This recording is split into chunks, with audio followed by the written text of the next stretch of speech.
안녕하세요.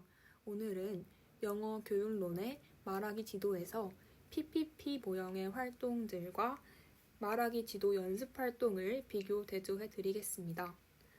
먼저 PPP 모형의 두 번째 practice 단계에서는 두 가지 연습이 있죠. 통제 연습과 유도 연습이 있습니다.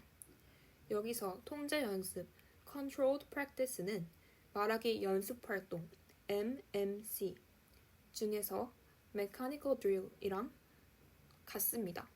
둘 다 100% 통제된 상태에서 연습을 진행하는 것입니다.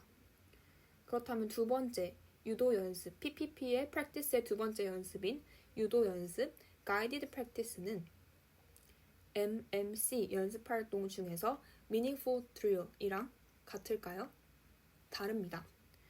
유도 연습인 guided practice는 언어나 내용을 모두 어느 정도 지도합니다. 학생들은 자신이 말하는 내용의 의미를 이해하면서 의미 있는 연습을 합니다. 교사가 학생이 어떤 대답을 할지 100% 예측할 수 없습니다. 학생은 교사가 하는 질문들에 대해서 자신의 생각을 이야기하고 자신이 하고 싶은 말을 의미를 이해하면서 연습하게 됩니다. 하지만 MMC 연습활동 중에서 meaningful drill의 경우에는 내용은 통제를 완전히 하고 형태에서의 통제가 줄어든 것입니다. 다시 말하면 학생이 어떤 내용을 말할지는 교사가 정해준다는 것입니다. 교사가 어떤 내용을 말할지 완전히 예측할 수 있으나 그 말하는 내용의 형태가 조금 자유롭다라는 점입니다. 정확하게 차이가 있죠. 이 차이를 이해하지 못하면 조금 까다로운 문제에서 넘어질 수가 있습니다. 그러면은 MMC에서 세 번째 Communicative Drill 이거는 뭐냐? 목표 구문을 연습한다는 것에서는 아직 통제가 있지만 내용에 있어서는 이제 통제가 없어집니다.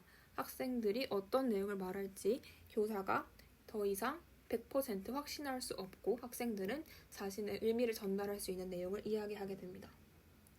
그런데 이것이 그러면은 PPP의 프로덕션이랑 같냐? 그것도 아닙니다. 왜냐하면 PPP 모형의 프로덕션 단계는 목표 구문을 실제로 사용한다. 그러니까 실제 상황에서 사용하는 것처럼 연습을 하는 것이고 이때 교사는 통제를 하지 않습니다. MMC의 Communicative Drill에서는 목표 구문을 연습한다는 것에서 통제가 남아있지만 프로덕션 단계에서는 교사의 통제가 없다고 쓰여 있었습니다. 언어는 그저 수단일 뿐이고 유창성을 목적으로 학생들이 그 언어 외적인 그런 목적을 달성하기 위해서 언어를 수단으로서 마음껏 활용하고 연습하는 그러한 활동이 이루어지게 됩니다. 정리하자면 PPP 모형의 P-Practice 단계의 Controlled Practice 통제 연습은 기계적 연습 활동, Mechanical Drill이랑 완전히 같습니다. 왜냐하면 모든 것이 100% 통제된 상태이기 때문입니다. 하지만 두 번째 연습인 Guided Practice, 유도 연습 단계는 MMC 연습 활동 중에서 Meaningful Drill이랑 다르고요.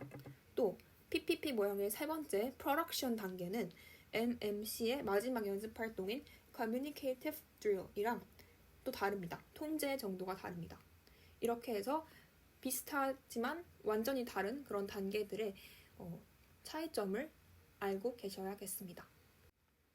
번외로 쓰기에서도 쓰기의 연습 활동 중에서 통제 장문, 유도 장문, 자유 장문이 있잖아요.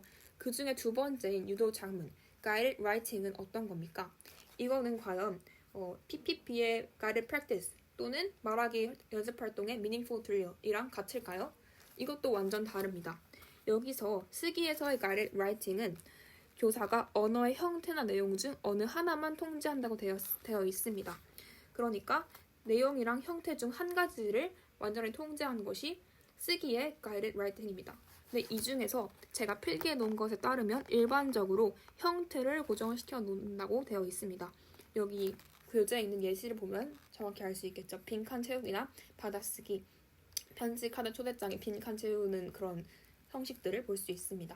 이처럼 굉장히 이름은 비슷비슷하지만 말하기 연습 활동, 그리고 말하기의 모형인 PPP, 그리고 쓰기 연습 활동, 이 세 가지에서의 각각의 단계들의 개념들이 같은 것이 거의 없습니다. 이렇게 여러분들이 스스로 차이점과 공통점을 비교해 가면서 공부하시면 더 기억도 잘 될 것이고 시험에서 함정 포인트에 빠지지 않을 수 있을 것입니다.